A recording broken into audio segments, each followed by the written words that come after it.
Hey, this is Todd. I'm just a regular dude walking in the Word. Sorry, I kind of fell asleep there. We've been talking about the days of creation, days 1 through 6. After just reading that, I kind of got tired after all that, seeing what God created in those 6 days. So I took a little snooze there. If you remember, let me go over those days. On day 1, God created light. Day 2, He created the sky. And keep in mind, there's not even a chance I could do anything close to this for a partial day, okay? Day 6, the land and the plants. I'm sorry, not day 6, day 3. Day 4, the sun, the moon, and the stars. And day 5, the birds and the sea creatures. And then day 6, which was yesterday, the land, animals, and humans, okay?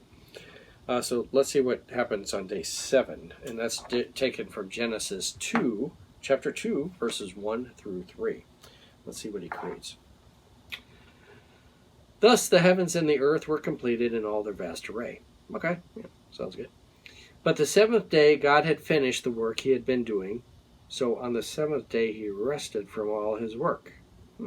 Then God blessed the 7th day and made it holy, because on it He rested from all the work of creating that He had done. Okay. Wow. So God is done creating, and He's like taking a day of rest. Now, what I want you to see from this is God didn't take this day of rest because He was like wiped out and tired, like, oh man, that just wiped me out. I got to take a day of rest. No, He was taking this day of rest because He was done with the work. Okay. So if I do, let's say I do a large carpet cleaning job, okay? And I'm working at doing this carpet cleaning job. There's a difference between, like, I'll get home at night from doing that job and I'm wiped out.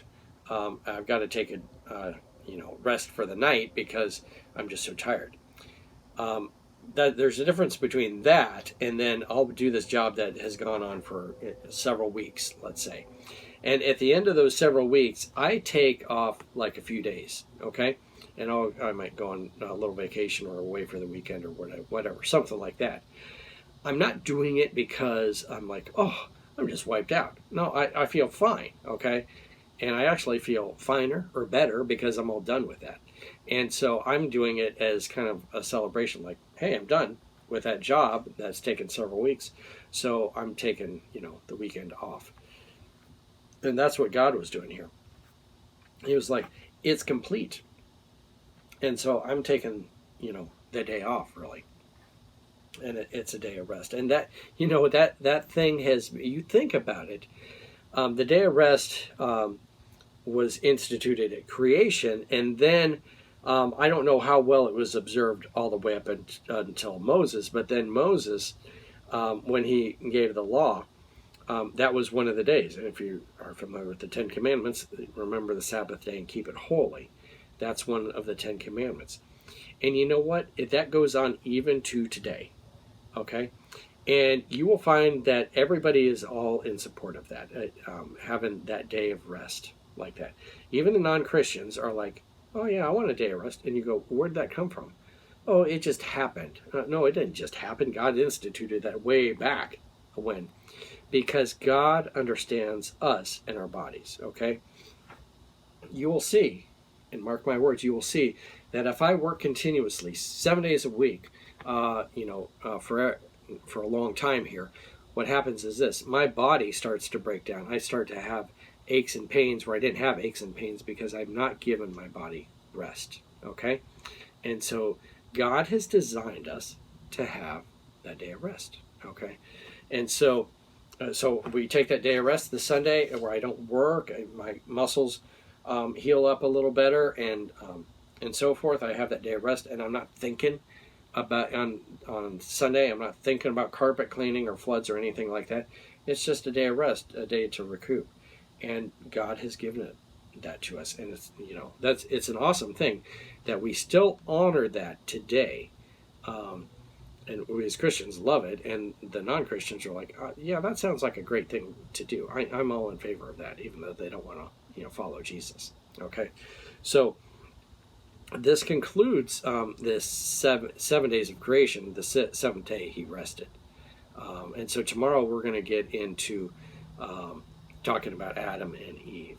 We talked about, again, verse 1, it says God created the heavens and the earth. That's a generality of God creating stuff, looking from far away at what happened. Then we get into more specifics about the days of creation and what he created. Not too specific, okay? But some generalities of what he created on those days, okay? But then you get to day 7 and you're like, hey, what? He created, man and woman.